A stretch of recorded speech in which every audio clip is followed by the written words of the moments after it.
ایک آدمی کے 3 بیٹے تھے۔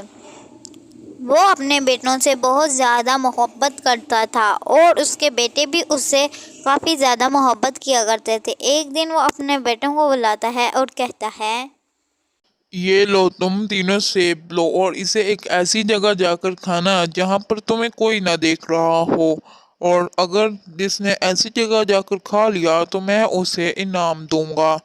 تینوں بیٹے سیب لے کر چلے جاتے ہیں۔ پہلا بیٹا، یہاں پر میں کھا لیتا ہوں، یہاں پر مجھے کوئی نہیں دیکھ رہا ہے، میں یہاں پر اپنا سیب کھاؤں گا۔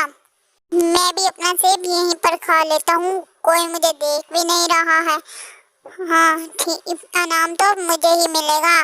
جب سب بیٹے اپنا اپنا سیب کھا لیتے ہیں تو کسان پوچھتا ہے کہ تم نے کہاں پر سیب کھائے؟ میں نے اسے ایک ایسی جگہ کھایا ہے جہاں پر مجھے کوئی نہیں دیکھ سکتا، میں نے اسے اپنے گھر کے پیچھے والی جگہ پر کھایا ہے۔ ابا جان، میں نے اسے وہاں پر کھایا ہے، میں بھی اپنا سیب یہیں پر کھا لیتا ہوں، کوئی مجھے دیکھ بھی نہیں رہا ہے۔ ہاں ٹھیک، انعام تو مجھے ہی ملے گا۔ اچھا تو بیٹا زیان، تم نے کہاں پر کھایا ہے اس سیب کو؟ مجھے بھی تو بتاؤ۔ یہ لیجیے ابا جان، میں نے یہ سیب نہیں کھایا۔ لیکن کیوں بیٹا، تم نے اس سیب کو کیوں نہیں کھایا؟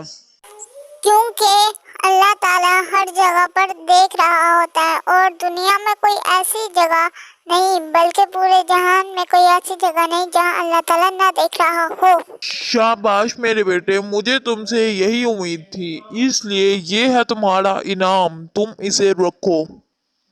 آپ کا شکریہ ابا جان۔